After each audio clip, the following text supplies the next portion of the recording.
pessoal, tudo bem? No nosso vídeo anterior eu destrinchei um pouco da dúbia dos 5 cardeais, as 5 dúbias, as 5 questões colocadas, a importância de se tratá-las, o porquê o sínodo ameaçava essas questões e obviamente o porquê como católicos a gente tem que estar muito atento a isso. Afinal de contas, o depósito da fé foi encerrado quando o último apóstolo morreu, João, lá pelo ano 100, e nada mais pode ser acrescentado aí. A doutrina é imutável.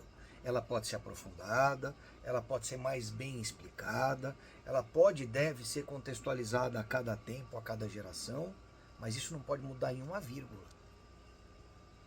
A essência e o fundamento da doutrina, que não é uma doutrina humana, é uma doutrina revelada por nosso Senhor Jesus Cristo. Portanto, é uma doutrina divina, né? E aí, eu vou então dar sequência a essa discussão, trazendo diversas cartas desses bispos e cardeais, levantando as diversas preocupações.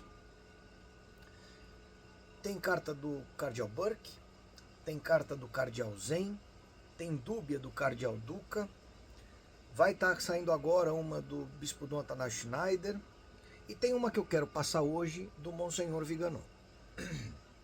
Então você começa a ver várias, além dos 5 cardeais da dúbia, Brand Miller, Sará, Núñez, do México, Zen e Burke. Você tem o cardeal Miller, que era o antigo prefeito para o Dicastério da Fé, para a Congregação para a Doutrina da Fé. Você tem o bispo Dom Atanásio Schneider, você tem o bispo Strickland nos Estados Unidos, você tem o cardeal Duca da República Tcheca. Muita gente começando a se preocupar com o que está acontecendo em Roma agora. Antes de entrar na carta do Viganò, do Monsenhor Viganò, eu quero ler uma coisa que a excelente vaticanista Daiane Montanha publicou hoje no Twitter dela. Tem 2 repórteres muito confiáveis, 2 jornalistas muito confiáveis que cobrem o Vaticano, a Daiane Montanha e o Edward Pentin. E a Daiane Montanha, então, publicou hoje no Twitter dela o seguinte, olha que interessante. No briefing de imprensa, estou trazendo aqui do Twitter dela, tá? No briefing de imprensa do Sínodo da Sinodalidade, na coletiva de imprensa de hoje do Sínodo da Sinodalidade, eu, Daiane Montanha, perguntei ao Paolo Ruffini. Quem é o Paolo Ruffini? É o prefeito da Secretaria de Comunicações do Vaticano, ou seja, o cara que é o spokesperson, o cara que é o porta-voz lá do Vaticano para o Sínodo. Ela fez a seguinte pergunta, por quê? Porque, abre parênteses aqui, Francisco toda hora fala, temos que ouvir o Espírito. E muitas vezes ele não fala Espírito Santo, ele fala Espírito. Temos que discernir no Espírito, temos que deixar o Espírito nos levar. As discussões dos membros que participam do Sínodo vai ouvir o Espírito. Os grupos e as pessoas, o povo de Deus vai ouvir o Espírito. Então perceba, o que os grupos que estão na reunião definindo vão trazer é necessariamente, segundo Francisco, o que o Espírito Santo está dizendo. Sendo que sentados lá, tem um monte de não católico, um monte de anticatólico, tem abortista, tem pró-LGTXW, tem outras religiões, tem leigos. E essas pessoas todas em conjunto, já não é mais a Igreja Católica, estão sendo movidas pelo Espírito Santo. Perceba. E aí Daiane Montanha faz a seguinte pergunta. Como esta Assembleia, o Sínodo da Sinodalidade, está discernindo se algo vem do Espírito Santo ou de outro Espírito? Olha a pergunta, hein? Se algo vem do Espírito Santo ou de outro Espírito? Veja a resposta, que maravilha. Respondeu, então, o Paolo Ruffini. Eu posso responder isso citando o credo. Você sabe, né? Creio no Espírito Santo. Espera só um minutinho. Então, eu dizer no credo, creio no Espírito Santo, presume que qualquer coisa que seja discutida entre algumas pessoas, incluindo não católicas, é o Espírito Santo? Então tudo é o Espírito Santo? Todo mal no mundo é o Espírito Santo? Toda vez que pessoas estão discutindo heresias é o Espírito Santo? Ário foi movido pelo Espírito Santo na história, Lutero, porque estavam ali em sínodo, discutindo. Toda vez que bispos se reúnem para discutir algo contrário à igreja, estão ouvindo o Espírito Santo, é isso? Basta dizer creio no Espírito Santo, como está no credo? É isso que o Paulo Ruffini respondeu. E ele continua, Paulo Ruffini. Para o resto, é o povo de Deus, veja a descrição que eu acabei de fazer de quem participa do sínodo. É o povo de Deus, numa jornada, que está se encontrando para rezar e conversar juntos. Na história, assim como no passado, momentos acontecem em que o povo de Deus junto, rezando, tem Deus e o Espírito e os atos do Espírito Santo com ele. Aí a Daiane Montanha perguntou, tá bom, mas como vocês sabem, como nós sabemos, se o Espírito é o Espírito Santo? Apareceu uma tal de Christiane Murray, vice-diretora de imprensa da Santa Sé, e falou, muito obrigado, doutor Ruffini. Alguma outra pergunta? Não? Então amanhã uma outra reunião. O sínodo que acolhe, o sínodo do bem, o sínodo da igreja tolerante, mais uma vez deixou claro que não é tolerante a pergunta objetiva, a pergunta que expressa a verdade católica. Me diga, você tem pessoas que não são católicas, pessoas que são anti-igreja, que têm outros valores, que sequer acreditam em Deus, quanto mais no Espírito Santo. E você está dizendo que essas pessoas são sentadas aqui dentro, embaixo de um guarda-chuva chamado Sínodo da Sinodalidade, que é contestado por diversos bispos e cardeais, e você está afirmando que essas pessoas ouvem o Espírito Santo. Tá bom, como eu posso saber que isso é o Espírito Santo? Muito obrigado. Amanhã, alguma pergunta a mais? Não, então amanhã outra reunião. Esse é o Espírito que anima o sínodo. Mas então, passando por essa curiosidade de hoje, vamos para a carta do Viganò. E aí eu vou ler com vocês, traduzindo aqui do inglês, e vamos fazer uma breve consideração. E queria que vocês pensassem um pouquinho. Ele começa a carta, que se chama Vitium Consensus, de 1º de outubro desse ano, portanto agora, do mês do sínodo, e ele diz o seguinte, por seus frutos vocês os conhecerão. Essa é a chamada. Tá?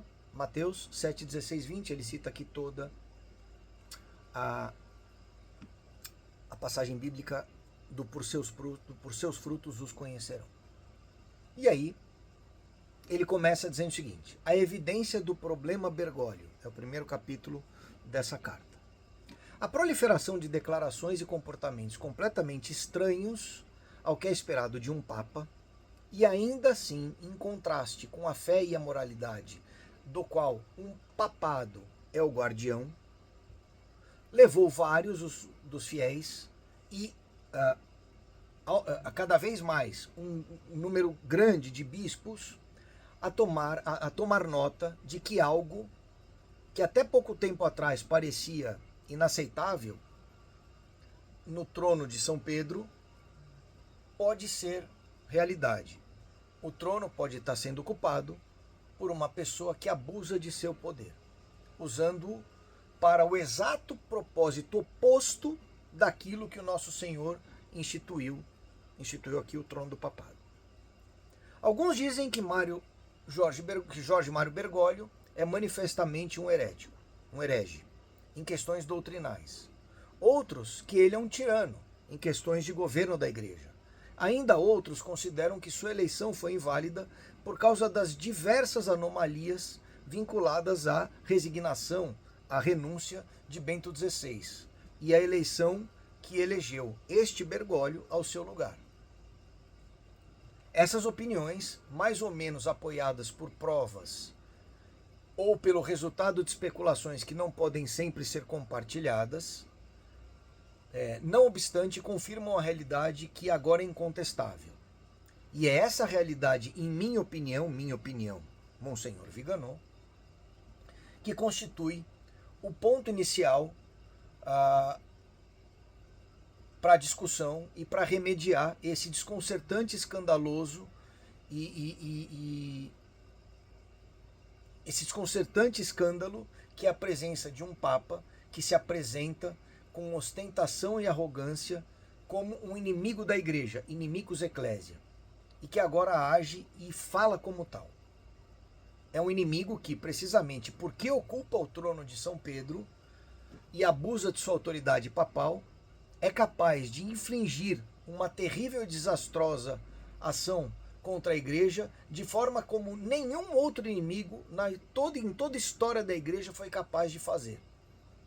Os seus principais perseguidores, os principais perseguidores dos cristãos, os mais agressivos amigos das lojas maçônicas, os principais e mais desregrados heresiarcas, nunca foram tão bem sucedidos em tão pouco tempo e com tanta efetividade em devastar a vinha do Senhor, escandalizar os fiéis, desagradar os ministros, desacreditar a autoridade e a legitimidade da igreja diante do mundo e demolir o magistério, a fé, a moral, a liturgia e a disciplina. Então, olha o que está falando aqui Monsenhor Viganò, que Francisco, seja porque uns acham que ele é herege, seja porque uns dizem que ele é um tirano nas questões de governo da igreja. Vamos lembrar, né? Ele persegue os católicos fiéis, ele fecha conventos, ele cancela a missa tradicional, enfim. Então, seja porque ele diz e fala heresias na visão de alguns, seja porque ele é um tirano no governo da igreja para outros, que são as duas questões que São Roberto Bellarmino diz que podem depor um papa, né? Quando ele é manifestamente um herege, materialmente, ou quando ele é um tirano no governo da igreja. Ou um terceiro ponto que ele traz, seja porque todo o processo de sucessão do sínodo, do conclave, que elegeu Bergoglio, foi, por alguma razão inválido, em sua raiz infiltrado, foi essa questão que, de alguma maneira, ele traz para cá para dizer que nenhum dos grandes inimigos da história da igreja foi capaz de causar o estrago que Bergoglio está causando em tão pouco tempo. E ele continua: inimigo da igreja, inimicus ecclesia, não apenas em respeito aos membros do corpo místico, aos quais ele despreza, ridiculariza, ele nunca se cansa de lançar apelidos e pílulas venenosas contra eles, que ele persegue e que ele ataca, mas também com respeito ao próprio chefe, a própria cabeça do corpo místico, Jesus Cristo, cuja autoridade é exercida por Bergoglio não mais como um vigário de Cristo, que aliás foi um título que o próprio Papa renegou no começo do seu pontificado, e que seria condição necessária e indubitável para dar consistência ao depósito da fé que ele representa. Mas ao contrário, numa forma autorreferencial e além do mais tirânica, é o que vemos hoje com Bergoglio. A autoridade do pontífice romano é de fato derivada da suprema autoridade de Cristo, na qual ele participa, a igreja participa, sempre dentro das fronteiras e do escopo e dos objetivos que o seu divino fundador estabeleceu de uma vez para sempre e que nenhum poder humano pode mudar. A evidência de que Bergoglio está fora, alienado às obrigações de seu cargo, de seu papel, é certamente muito dolorosa e um fato seríssimo. Mas nos tornarmos cientes desta realidade é uma premissa indispensável para remediá-la e corrigir esta situação insustentável e desastrosa. Então essa é a introdução. Segundo bloco, Agere Sequitur Esse, é o título do segundo bloco. Nesses 10 anos de seu pontificado, Monsenhor Viganò escreve entre aspas aqui, nós temos visto Bergoglio fazer tudo que nunca se esperava de um papa, e vice-versa, fazer tudo o que se esperava de um heresiarca ou apóstata contra a Santa Igreja. Houve ocasiões em que essas ações apareceram como mera provocação,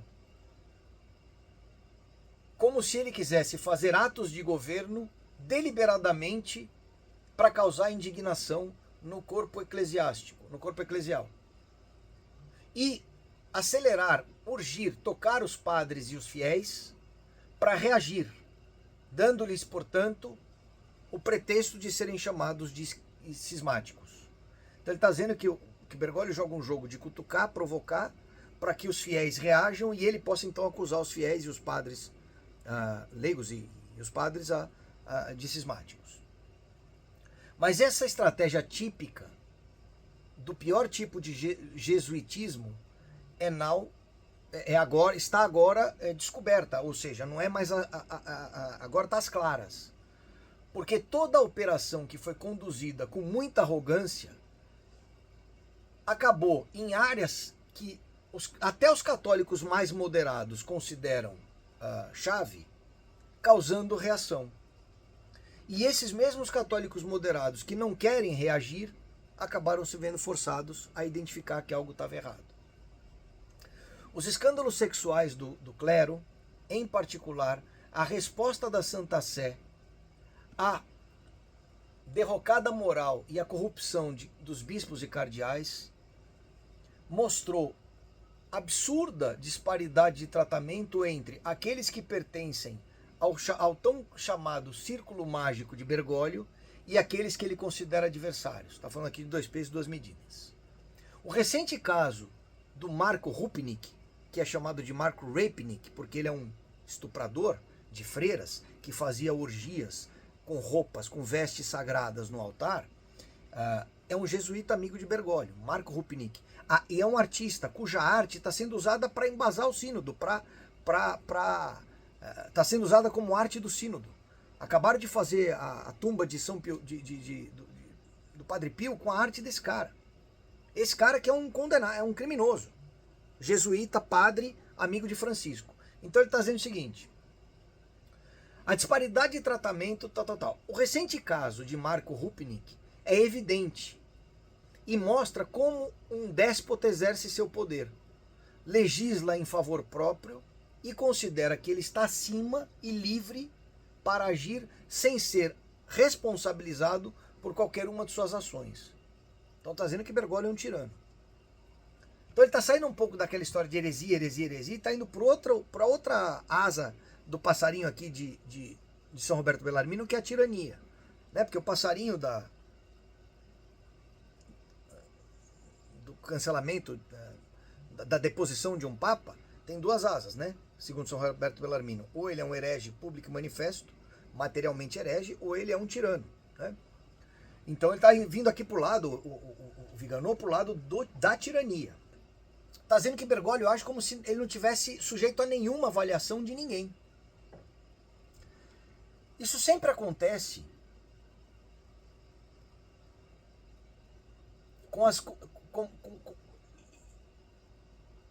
como consequência das decisões pessoais do que ele chama de argentino, né, do Papa aqui.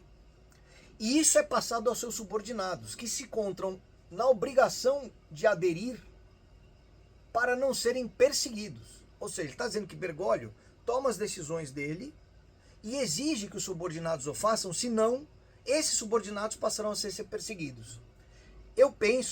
Viganò, penso que esse é o caso dos prédios de Londres, no qual os oficiais do Secretariado de Estado foram envolvidos.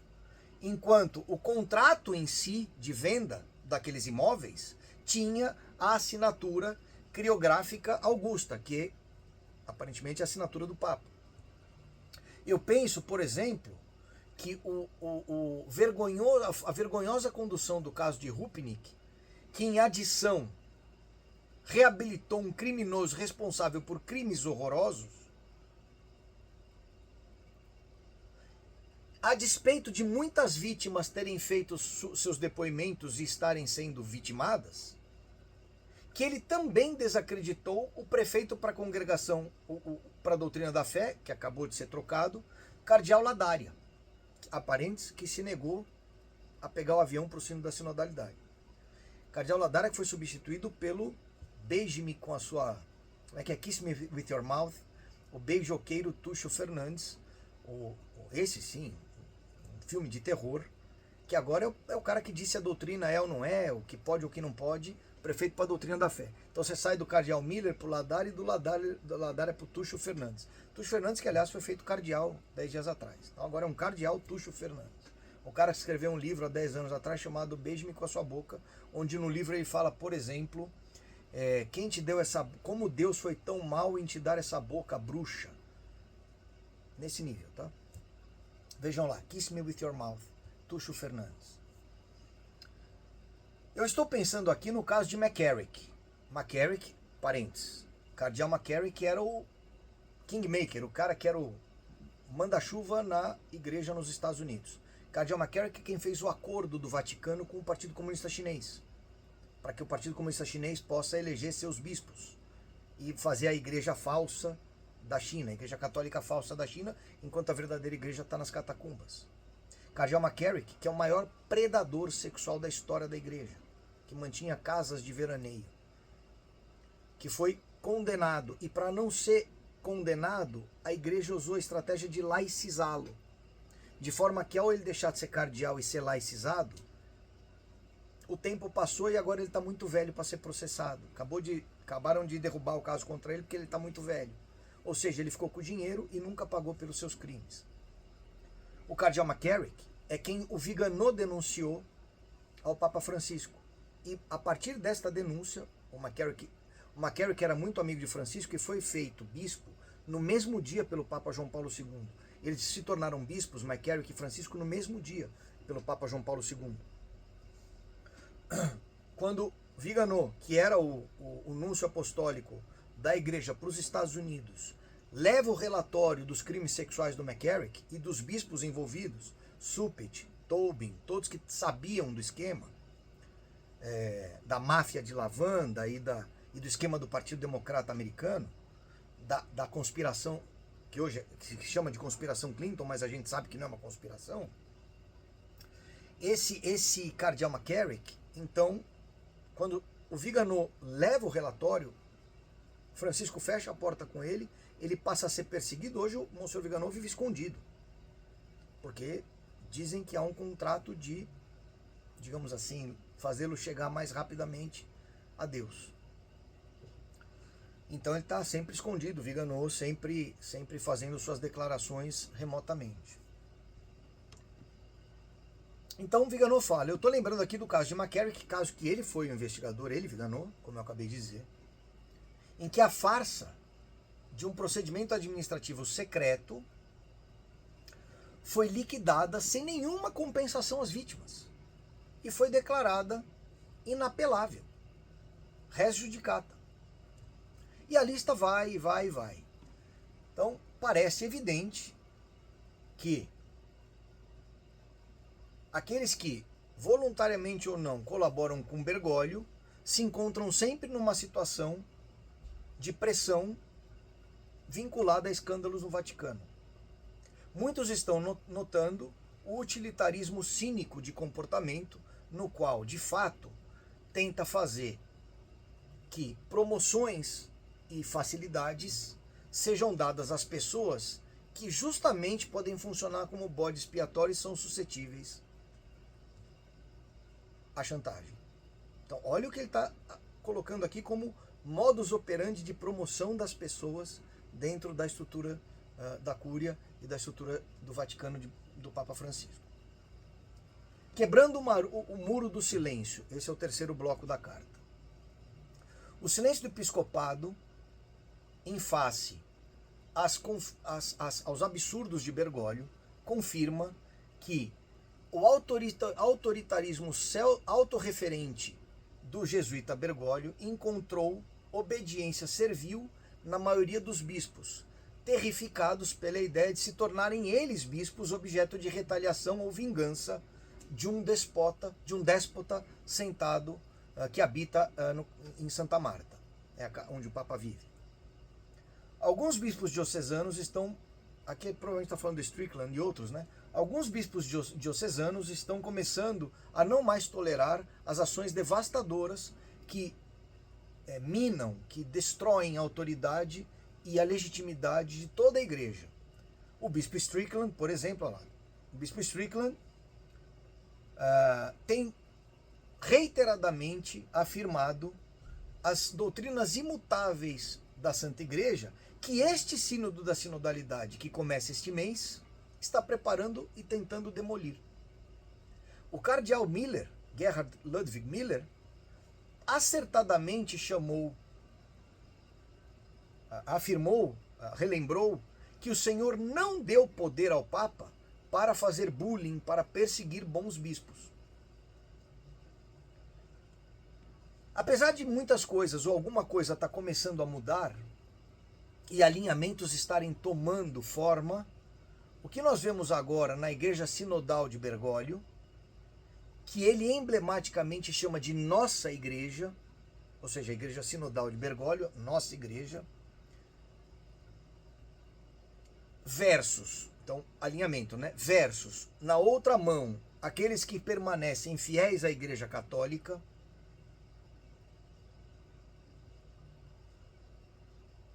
e contra os quais Bergoglio não se cansa de reiteradamente afirmar seu desprezo.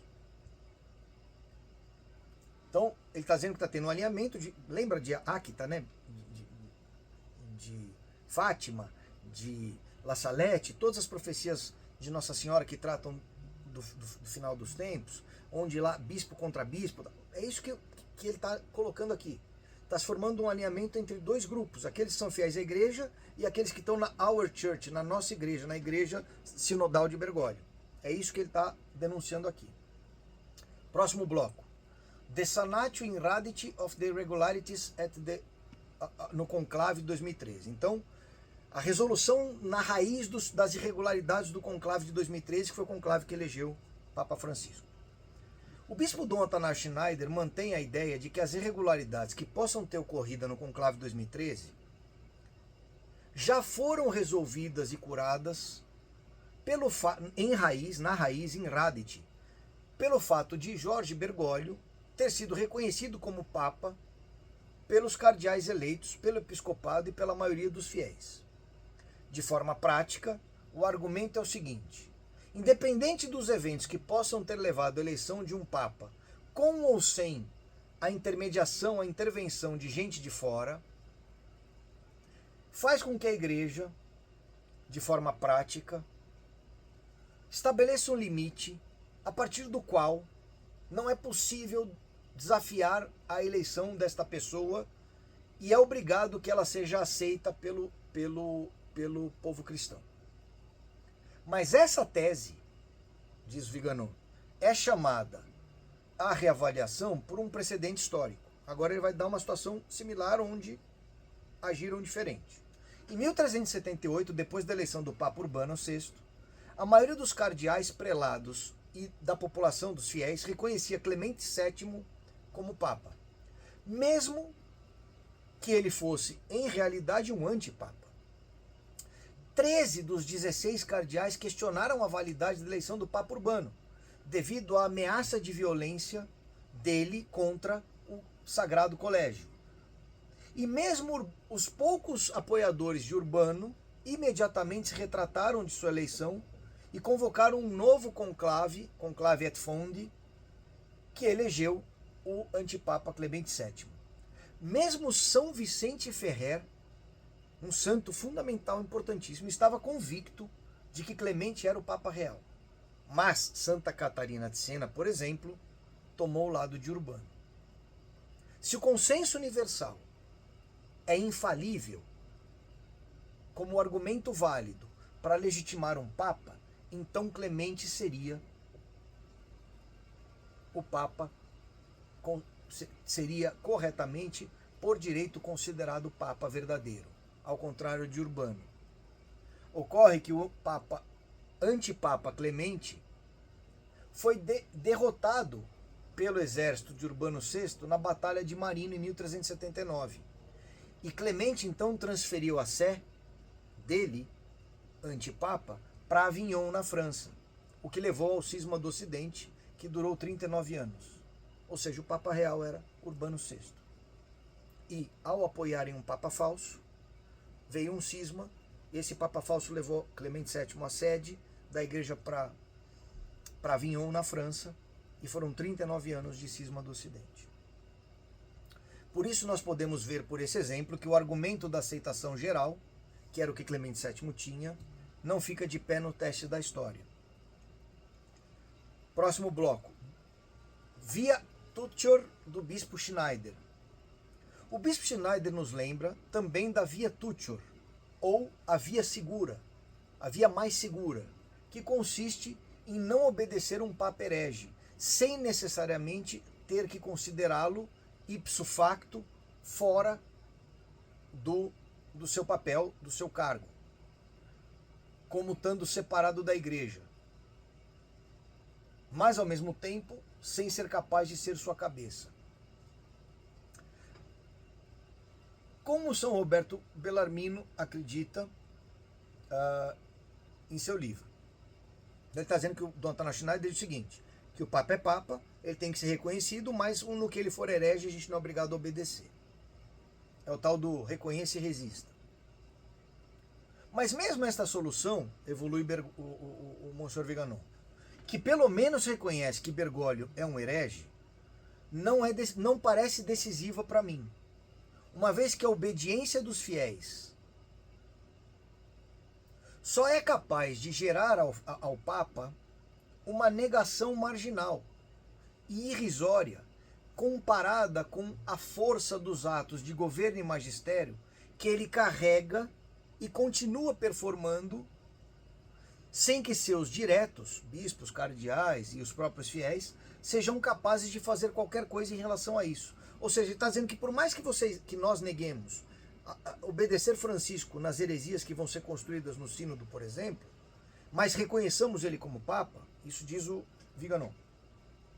Isso não vai resolver o problema, porque ele vai continuar tendo poder para exercer todo o atropelo de imposições, tiranias e heresias que ele vem fazendo.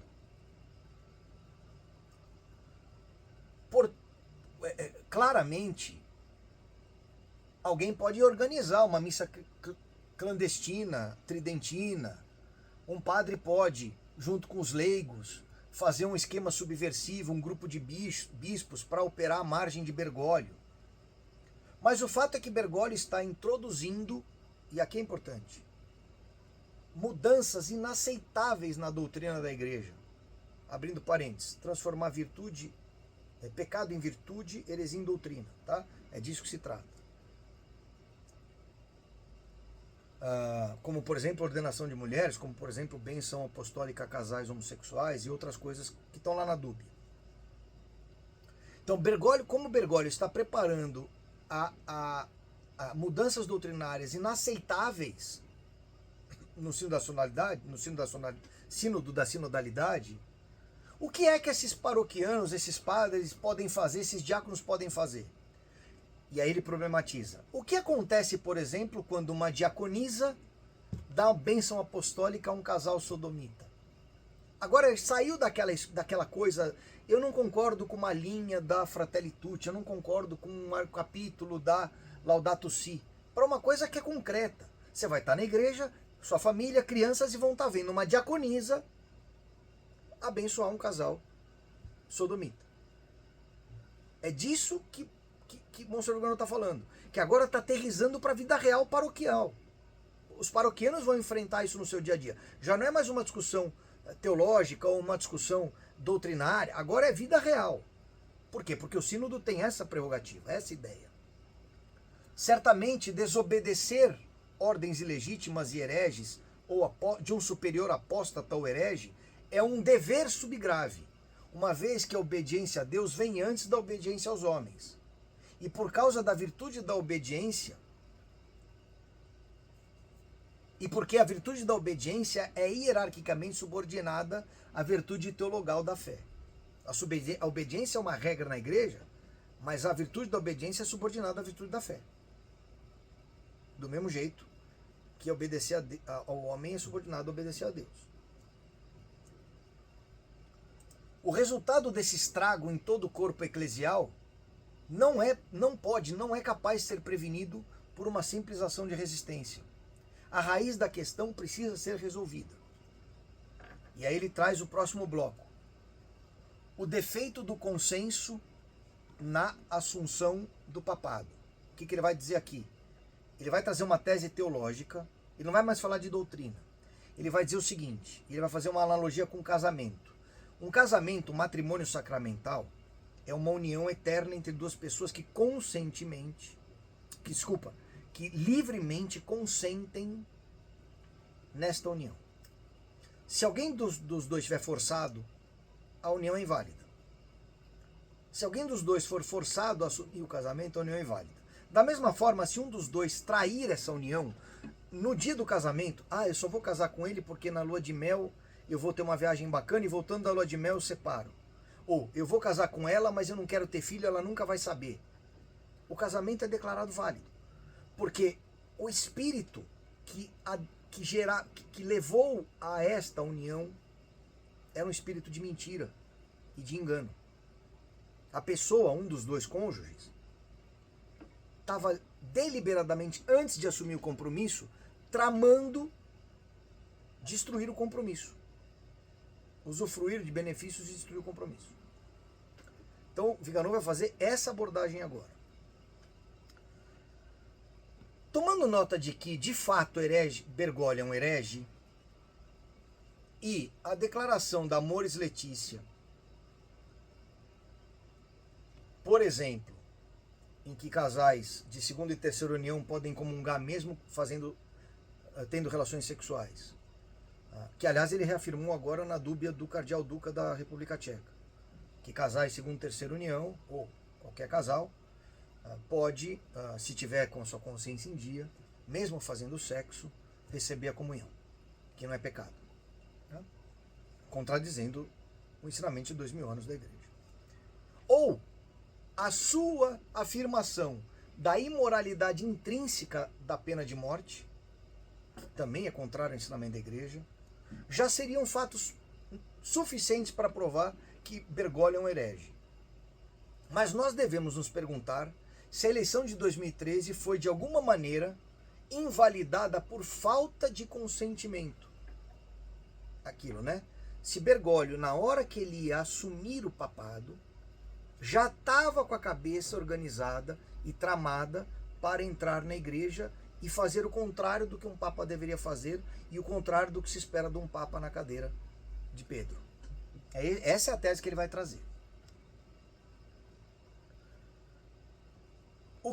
Portanto, se aquele que foi eleito papa queria realmente ser papa da Igreja Católica, ou ao contrário, implementar a sua igreja sinodal, que não tem nada a ver com a história da Igreja de Cristo, precisamente porque age e se estrutura de maneira contrária a ela. Na minha opinião, Viganò, essa falta de consentimento, ou seja, de verdade, de fidelidade, de clareza, de coerência, de fidelidade mesmo ao assumir o papado, essa falta de consentimento pode também mostrar o comportamento de Bergoglio, que é ostensivamente, consistentemente anticatólico e heterogêneo com respeito a várias questões essenciais no papado. Não há nenhuma ação desse homem que não ataque agressivamente e promova uma ruptura com respeito às práticas do magistério da igreja. E a isto são somados também as ações e posições que são qualquer coisa exceto em favor dos fiéis, que não tem nenhuma vontade de aderir às arbitrariedades e inovações, ou pior, às heresias gritantes que são apresentadas. Então o que ele está dizendo é que os fiéis não querem aderir às inovações, nem às arbitrariedades e nem às heresias. A questão fundamental, então, nesse entendimento é se havia ou não um plano da Deep Church, da Igreja Profunda, na qual, usando métodos denunciados por São Pio X em relação aos modernistas, leiam lá Pascendi Dominici Gregis, a encíclica do Papa São Pio X, organizou-se para promover um golpe de Estado dentro da Igreja e trazer o profeta do anticristo ao trono de São Pedro. A ação de infiltração na hierarquia e ascensão nos seus níveis é evidente. Como é evidente o plano da facção ultraprogressista que não poderia suportar Bento XVI, a quem eles consideravam muito conservador e quem eles odiavam acima de tudo porque promulgou o motu proprio Summorum Pontificum, permitindo que se rezasse a missa de sempre por qualquer padre, independente de autorização do Vaticano ou mesmo do bispo. E então, Bento XVI foi pressionado a renunciar e então foi levado a cargo o desconhecido arcebispo de Buenos Aires, que é o Papa Francisco. Em 11 de outubro de 2013, numa conferência em Vila Nova, na Universidade de Vila Nova, o então cardeal McCarrick, aquele que eu já expliquei, que é o predador sexual, amigo do Papa, tal, dos Estados Unidos, poderoso, que foi laicizado, que fez o acordo com a China, o cardeal McCarrick, um grande amigo de Bergoglio de longa data, revelou que a eleição de Bergoglio, esse vídeo está na internet, tá? Coloquem lá, Vila Nova University Cardinal McCarrick, vocês vão ver o vídeo, ele falando isso. Que o então cardeal McCarrick, amigo de longa data de Bergoglio, revelara que a eleição de Bergoglio tinha sido desejada fortemente, aspas, por um cavalheiro italiano muito influente, um emissário do Deep State, ou seja, do Estado Profundo. Um emissário do Deep State à Deep Church, ou seja, um emissário que construía aliança entre a burocracia anticatólica dos estados do Ocidente, especialmente Itália e Estados Unidos, e do Vaticano.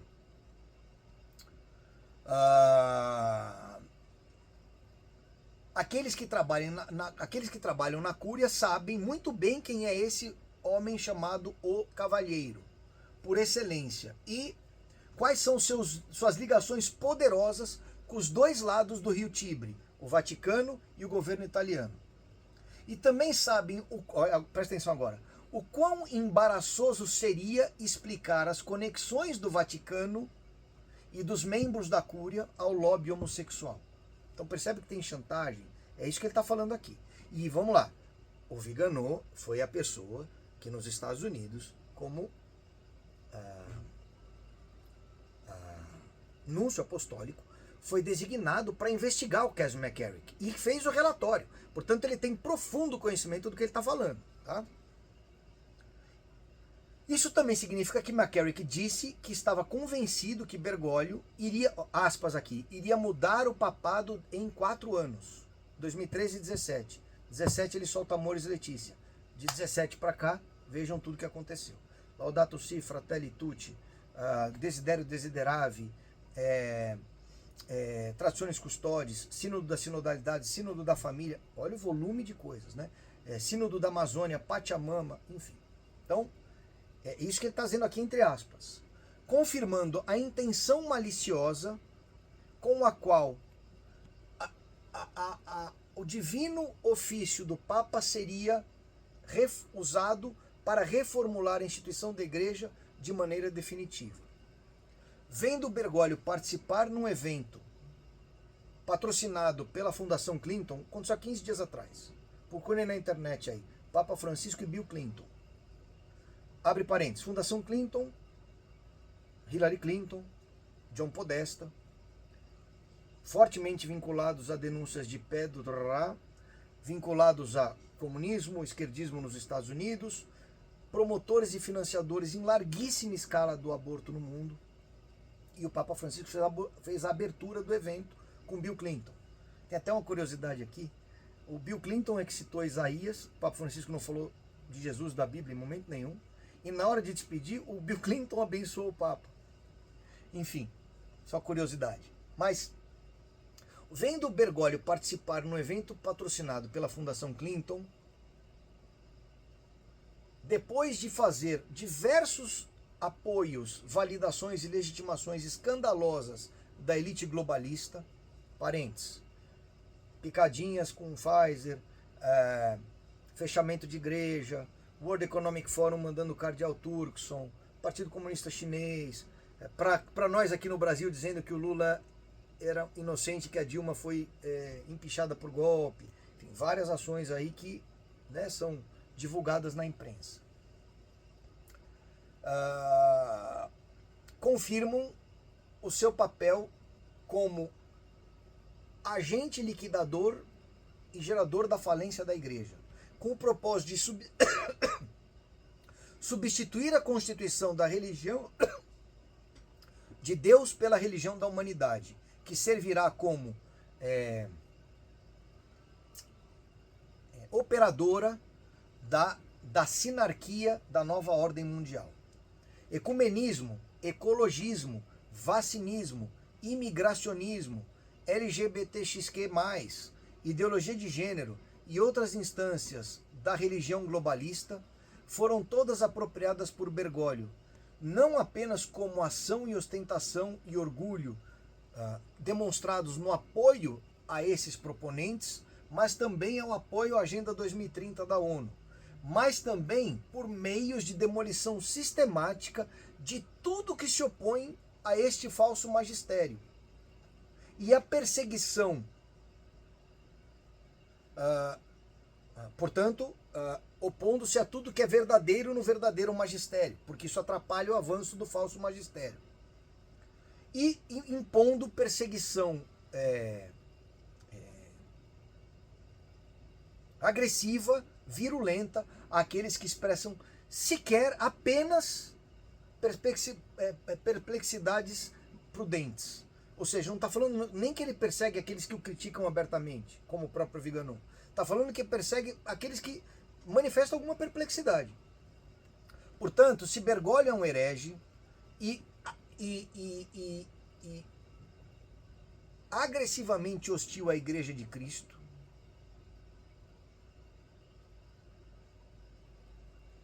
e ele está carregando a tarefa dada a ele pelo Deep Church,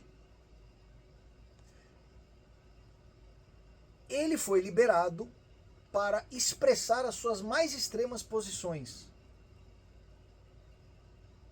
E foi empoderado para conseguir um voto de números suficientes no conclave. Para garantir total obediência, aqueles que criaram este plano de infiltração e domínio da igreja se asseguraram de que ele, Bergoglio, era totalmente chantageável, como sempre acontece.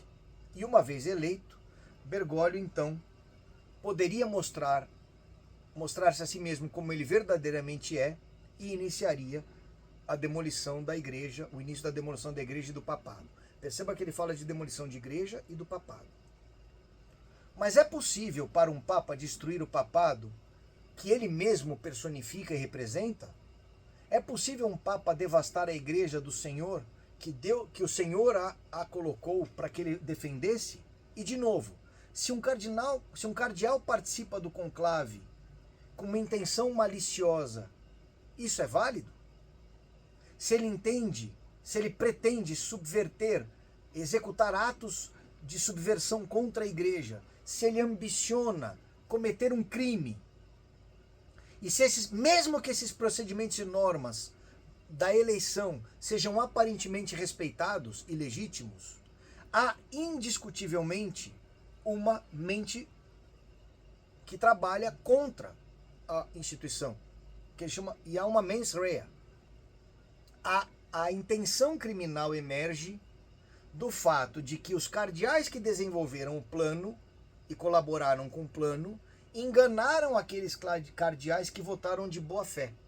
E aí eu me pergunto, nós não estamos na presença de uma falha de consentimento, de um defeito de consentimento que afeta a validade da eleição? sem dizer que a própria copresença de um Papa que havia renunciado e que ainda reinava, Bento XVI, é em si só um elemento que nos leva à total crença de que algo está muito errado, que há um falso conceito na essência do papado, que é considerado ser um papel que não pode ser dividido por mais de uma pessoa.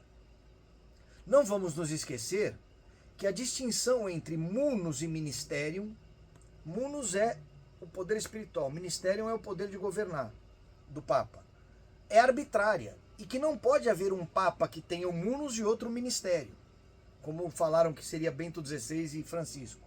Não pode haver um Papa que se dedique apenas ao ministério da oração e da evangelização e outro que governa. Cristo é um. Assim também é sua igreja. E assim também é seu único sucessor, seu único cabeça, o sucessor de Pedro, o Papa. Um corpo com duas cabeças é um monstro, tão repugnante à natureza, mesmo antes da constituição da igreja.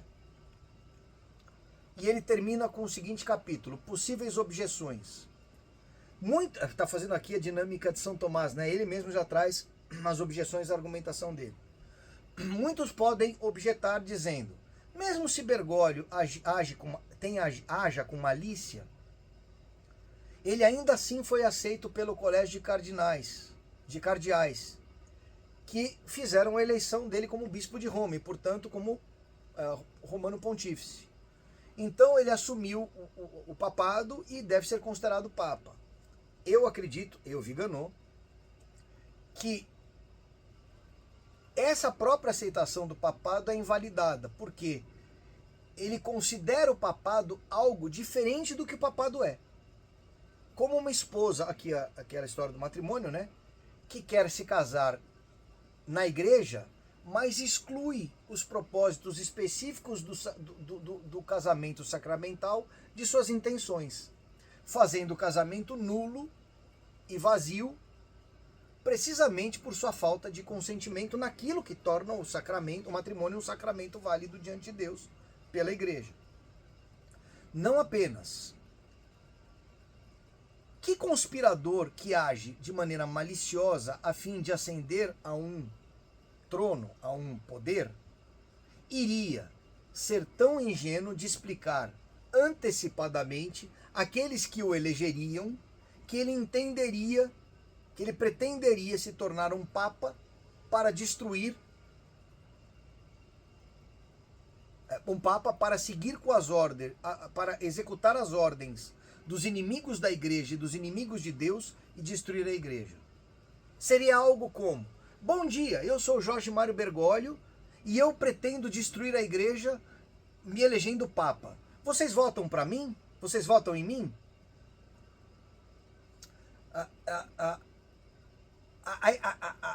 A malícia, o estratagema se baseia precisamente no uso do engano, da dissimulação das mentiras e na deslegitimização dos oponentes que enfrentam e percebem o erro, e a eliminação dos mais perigosos.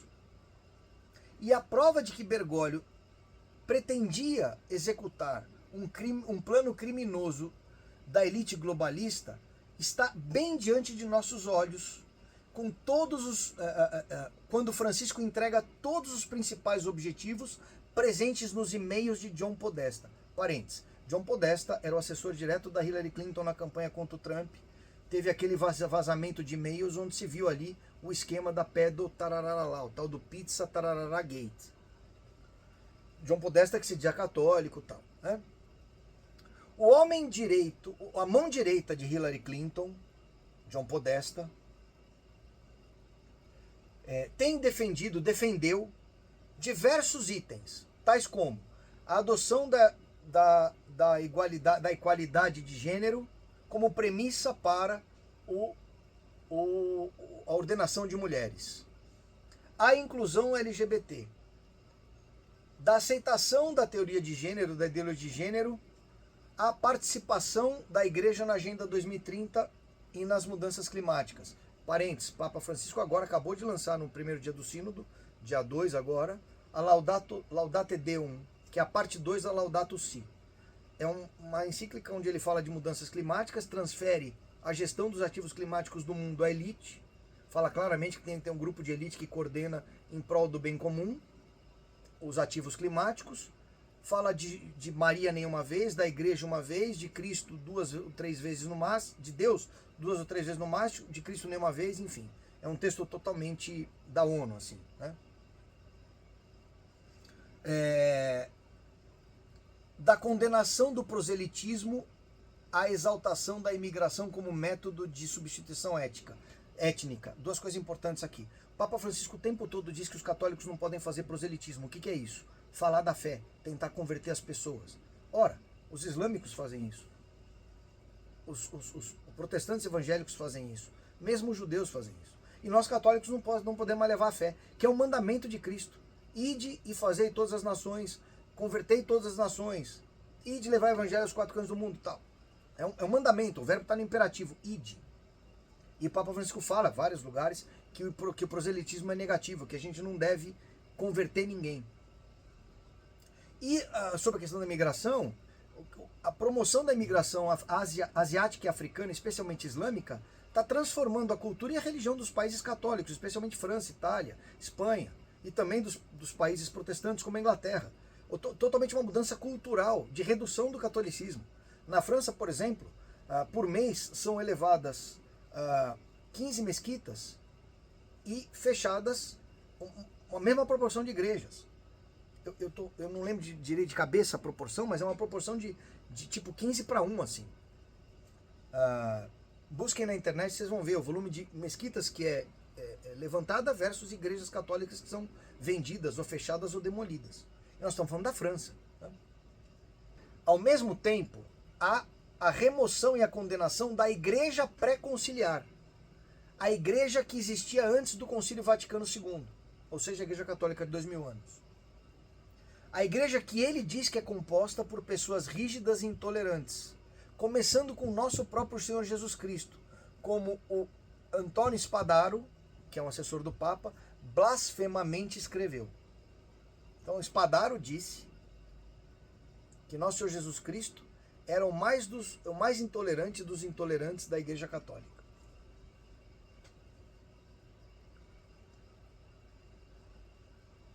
E com a cultura do cancelamento aplicada à fé e à moral, não há mais como. Há também a eliminação da missa, que intrinsecamente pertence à igreja, a missa de sempre, e que Bergoglio considera fundamental destruir por conflito com a nova eclesiologia, ao ponto de proibir a sua celebração por ser incompatível com a igreja sinodal. Está falando aqui da missa tridentina, dizendo que Bergoglio diz que ela é incompatível com a igreja sinodal, que ela é uma missa muito devota e muito fiel, e que, portanto, ela tem que ser liquidada, e assim ele escreveu nos textos da Traditionis Custodes e da Desiderio Desiderare. Ele não pode proibir, mas ele criou todos os caminhos para evitar que ela seja celebrada. Então aqui estou eu, Viganò, jogando uma pedra proverbial para reflexão. Mas eu gostaria que nós levássemos a sério, muito sério, a possibilidade de Bergoglio, de fato, ter tentado obter a sua eleição por meios de fraude.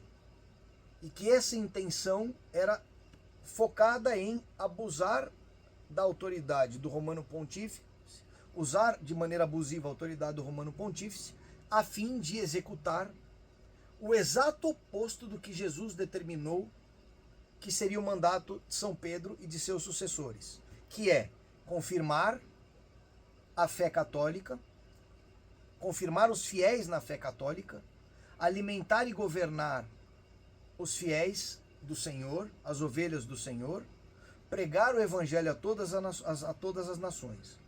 Todas as ações de Bergoglio e os atos de governança de Bergoglio e de magistério, desde sua primeira aparição na lógia do Vaticano, quando ele é eleito Papa, ele vai naquela janelinha que chama lógia, né? E ele se introduziu dizendo boa tarde, que não é o jeito que um Papa se apresenta, né? Boa tarde. Né?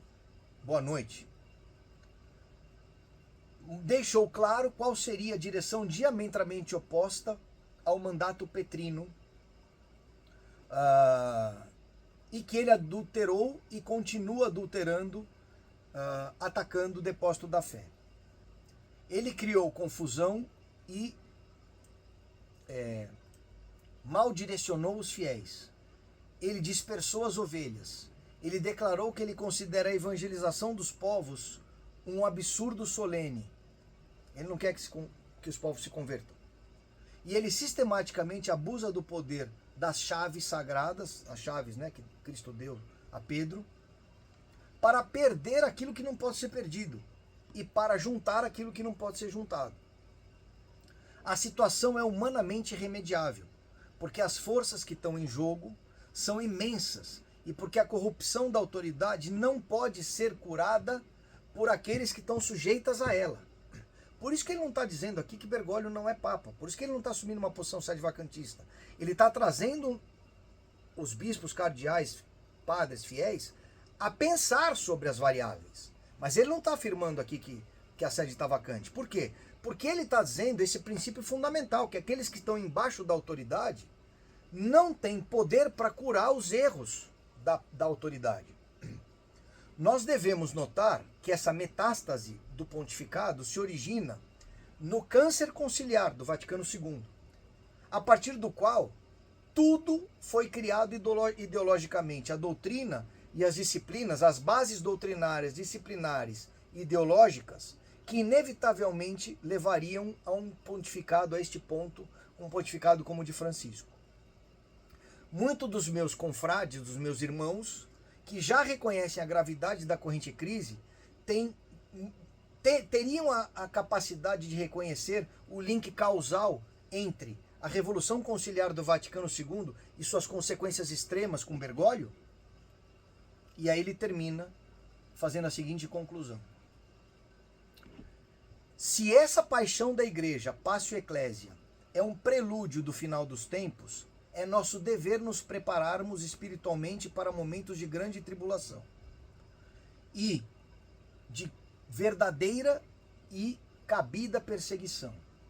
Mas será precisamente por viver esta via dolorosa da cruz, que o corpo de Cristo, o corpo eclesial, será capaz de ser purificado, de se purificar da sujeira que hoje o desconfigura e merecer a ajuda sobrenatural da providência, que a providência reserva para a sua igreja em tempos de julgamento. Aonde o pecado abunda, a graça superabunda, como São Paulo nos ensina.